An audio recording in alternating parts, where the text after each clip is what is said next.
உயிருக்கு உயிரா நேசிச்சு கல்யாணம் பண்ண தன்னோட மனைவி சீதாவை அடிச்சு கொடுமைப்படுத்தின அருண் ஒரு சைக்கோ அப்படின்னு நீங்களும் நினைச்சா இந்த வீடியோவுக்கு லைக் பண்ணிட்டு வாங்க நாளைக்கான ப்ரோமோக்கான ப்ரெடிக்ஷன் என்னன்னு பார்க்கலாம். அருண் அன்னைக்கு காலையில டியூட்டிக்கு கிளம்பி போறதுக்காக தன்னோட ஷூவை பாலிஷ் போட்டுட்டு கிளம்புறாரு. அப்ப சீதா கிட்ட சொல்றாரு, என்ன இன்னைக்கு நீ ஹாஸ்பிட்டல் போகலையா அப்படின்னு கேட்க, உடனே சீதாவும் கொஞ்சம் உடம்பு சரியில்லை அதனால நான் போகல அப்படின்னு சொல்றாங்க.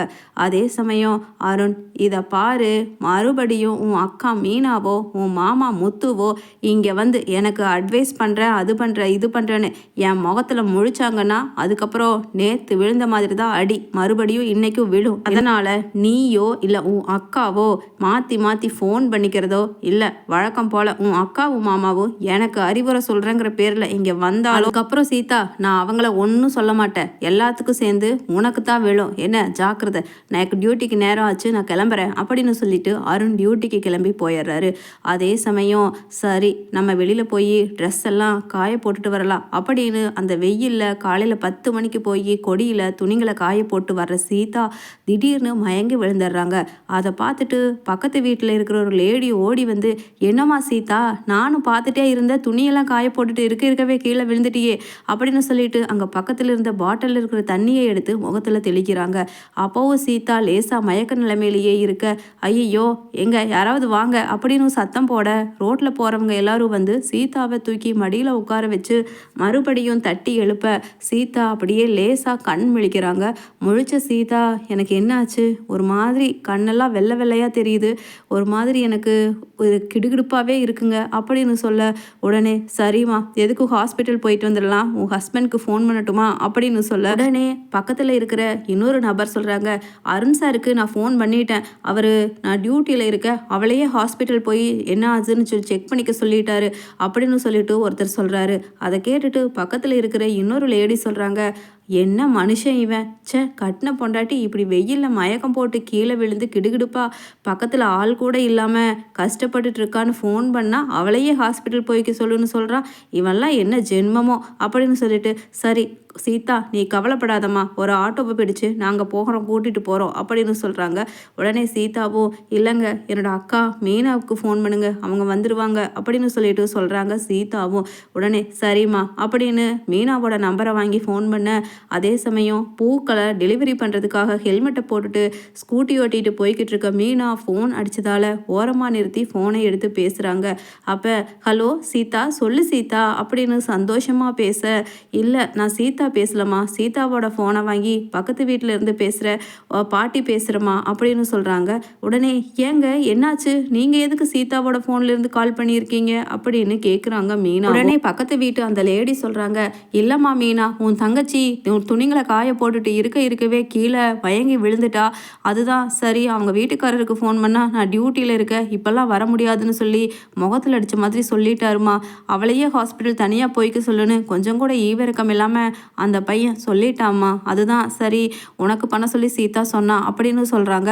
உடனே மீனா, அச்சச்சோ சீக்கிரமாக ஹாஸ்பிட்டல் கூட்டிகிட்டு வாங்க, நான் வந்துடுறேன் ஹாஸ்பிட்டலுக்கு அப்படின்னு சொல்லிட்டு மீனாவும் ஃபோனை கட் பண்ணிவிட்டு ஏபிசி ஹாஸ்பிட்டலுக்கு கிளம்புறாங்க. அதே சமயம் சரி நம்ம எதுக்கும் அவரையும் வர சொல்லிடுவோம் அப்படின்னு முத்துவுக்கு ஃபோன் பண்ணி, என்னங்க சீதா கீழே மயங்கி விழுந்துட்டாலாம், பக்கத்து வீட்டுக்காரங்க எல்லாரும் சேர்த்து எடுத்து ஆட்டோவில் ஹாஸ்பிட்டலுக்கு கூட்டிகிட்டு வந்துட்டு இருக்காங்கங்க அப்படின்னு சொல்லிட்டு மீனாவும் சொல்ல, முத்துவும் பதறி போய், என்ன மீனா சொல்கிற, என்னோட சவாரி கூட இப்போ தான் நான் அந்த ஹாஸ்பிட்டலுக்கு முன்னாடி தான் இறக்கி விட்டுட்டு அங்கே தான் அடுத்த சவாரிக்காக வெயிட் பண்ணிட்டு இருக்கிறேன், நான் போய் சீதாவை கூட்டிகிட்டு வரட்டுமா அப்படின்னு சொல்லிட்டு பரிதவிப்போட முத்துவும் கேட்குறாரு.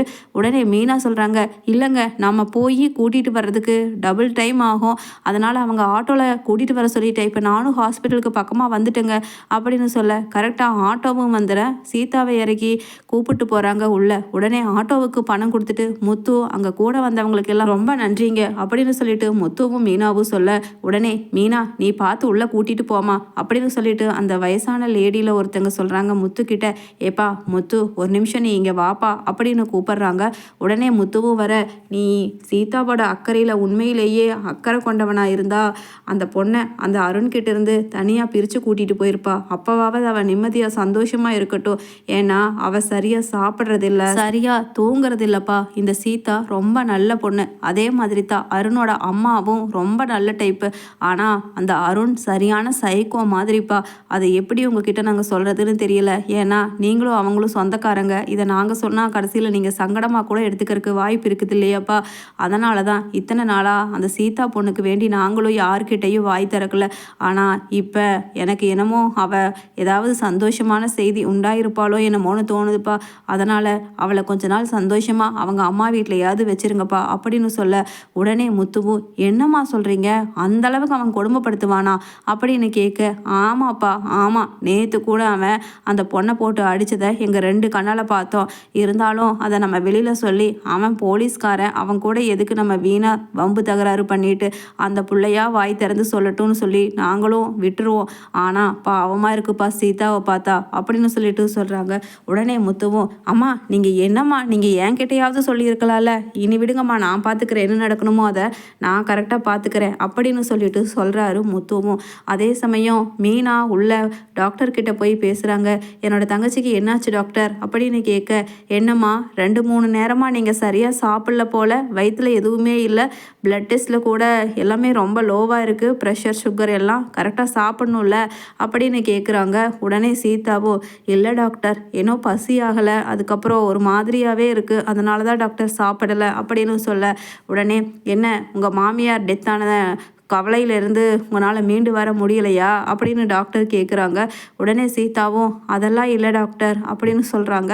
உடனே அதுக்கப்புறம் இன்னொரு சந்தோஷமான செய்தியுமா, மீனா நீங்கள் பெரியம்மா ஆக போகிறீங்க அப்படின்னு சொல்ல, உடனே மீனாவும், டாக்டர் நீங்கள் என்ன சொல்கிறீங்க அப்படின்னு கேட்க, ஆமாம்மா சீதா இப்போ கன்சீவாக இருக்கா அப்படின்னு சொல்ல, ரொம்ப சந்தோஷம் டாக்டர் அப்படின்னு சொல்லிட்டு மீனாவும் சீதா அப்படின்னு சொல்லி சீதாவை கட்டி அணைச்சு அப்படியே உச்சி முகர்ந்து முத்தமிடுறாங்க.